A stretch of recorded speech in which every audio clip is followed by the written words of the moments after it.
Hi, everybody. This is Kelly Ashby with Kelly Ashby Consulting. I'm back again this week to share some tips on helping your child manage the emotional roller coaster of returning back to school, and perhaps even helping yourself manage the emotions and navigate the emotions that you're feeling as we get closer and closer to school starting. So I put together a few slides for this particular commercial. So let me get these pulled up for you real quick here. Want to talk about today some of the emotions that your child may be feeling as we get closer and closer to the start of school.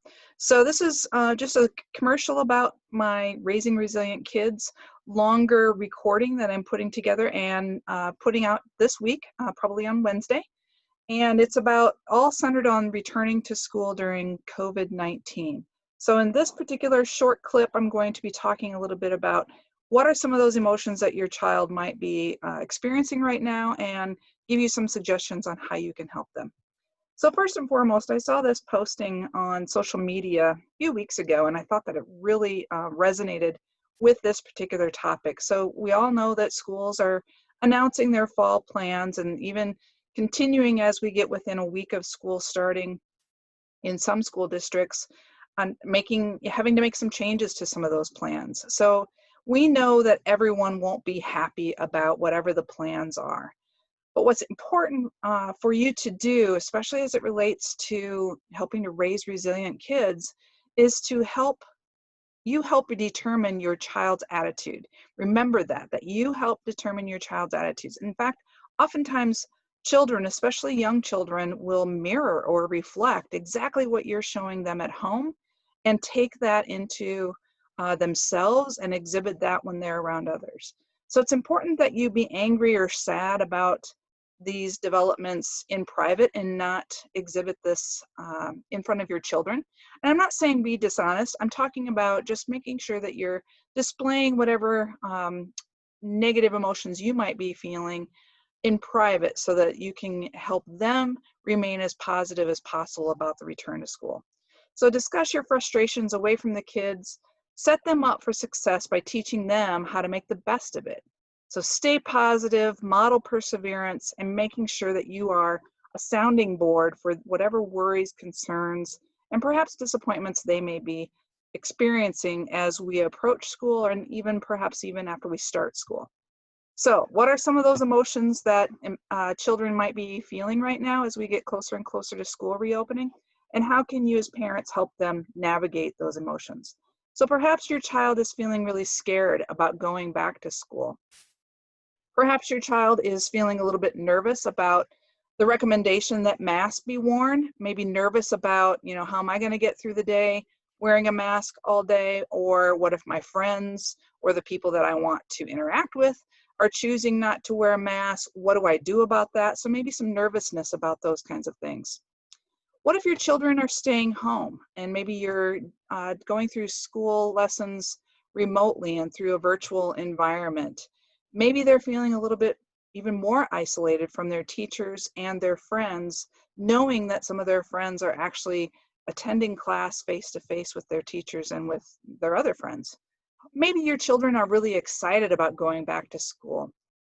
You want to make sure that you can encourage them to follow the precautions that the CDC has put out without alarming them or making them feel overly nervous about returning to school. Well, let's talk about just a couple of those. So let's talk about this one. My child is scared to go back to school. Well, one of the things that I recommend, and a lot of this information came from the UNICEF website, so great information there on that website if you want to find out some more tips about how to help your child navigate these emotions. So first and foremost is having an open conversation about whatever is worrying your child, or actually having an open conversation about how they're feeling about returning to school. Both positive emotions as well as what might be considered more negative or unproductive emotions, such as worry, anxious, scared, those kinds of things. Let them know that it's natural to feel anxious. I mean, even in the best of times when we weren't dealing with COVID-19, there's always some level of, excitement, but also a little bit of nervousness as we begin a new school year, getting down the routine, but also getting to know and understand how your teacher works and wondering whether your friends are going to be in your class or not. Be honest with them. Like I said, hold those, conversations that, you display maybe frustration or sadness about what might be going on in private, but be honest with your child about some of the changes that they may see when they go back to school, such as, some people might be wearing masks, and certainly the physical distance of the student to student, as far as the desks are concerned, and even eating in the lunchroom, even recesses might be a little bit different. So make sure that you're being honest with them so that they're prepared for what might be happening when they go back to school. Reassure him about the safety measures that he can take to prevent spreading germs. Now, germs obviously are things that, we can't necessarily see. And so it's really hard sometimes to explain this to small children, especially. So this is where going into, reiterating the washing of hands, teaching them to sneeze into their elbow, sneeze and cough into their elbow. These are really good tips for how to help your child know about the safety precautions that he can take to prevent the spread of germs. And then, as suspected, remind your child about the positives. Whether they're going back to school or even learning in a virtual environment, remind them about the positives of either one of those choices. So what about if your child will be staying home, or your children will be staying home and attending school virtually, and they're maybe feeling some more feelings of isolation from their teachers and friends? Well, reminding them that learning can happen anywhere, that they can learn certainly at home, or just like they do at school, maybe not just like they do at school, because obviously that's different, but that we can work with them to find ways to keep in touch with their friends and teachers online. And reassure them that when everything is safe again, that they too can return to school when it's safe to do so, and that everybody is trying their best to make sure that we can put into place some safety measures to keep people as safe as possible. Perhaps you want to find some safe online games, social media, video chat types of programs that allow your children to play and connect with the other kids that they may be missing from school. And then talk to their teacher. See if their teacher has some creative ideas for how they can stay connected with the teacher. The last one I'm going to talk real quickly about is the children that might be feeling excited about returning to school, and you're wanting to make sure that you keep that excitement and that positivity about returning to school, but also encouraging them to follow the precautions without alarming them. Well, first and foremost, make sure that, they understand that the best and simplest way to keep kids safe is regular hand washing, and teach them to sing a song that lasts 20 seconds while washing their hands. And that usually is about like when you sing the happy birthday song 2 times through, that usually will take about 20 seconds. So teaching them how to do that.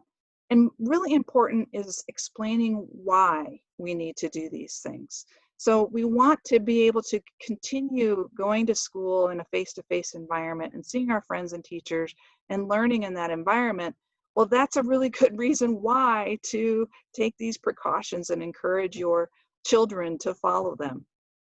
Again, show them how to cover a cough or sneeze into their elbow, and ask them to tell you if they have any difficulty breathing, or they have a cough that's shown up, or if they're feeling just a little off in any way, shape, or form that might cause you to, want to keep them home from school.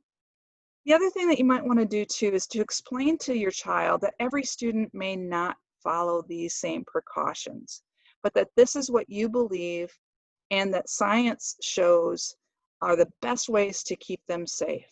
And so reiterate that, maybe everybody at school may not be following these precautions as strictly as you do or your children do, but encouraging them that, hey, they can control what they do, but they can't control what other people do. So again, I'm putting this quote up there, and I want to end this little video with especially emphasizing 2 things. Want to make sure that you're taking the steps to be a sounding board for your children's worries and disappointments and concerns, but also sharing those excitement feelings and the happiness feelings about going back to school and seeing their teachers and seeing their friends. And then also for you, stay as positive as possible and be a role model for perseverance and a positive attitude about all of this. So again, if you're interested in learning some more tips and tricks on how to actually implement some of those things that I just talked about, please have your school district reach out to me, or you yourself reach out to me, so that I can make sure that you get your hands on my full-length video that I'm going to be talking about as it relates to raising resilient kids in the time of returning to school during COVID-19. My telephone number is 319-855-2237, or you can reach me by email at Kelly, and that's spelled K-E-L-L-E-Y, at kellyashbyconsulting.com.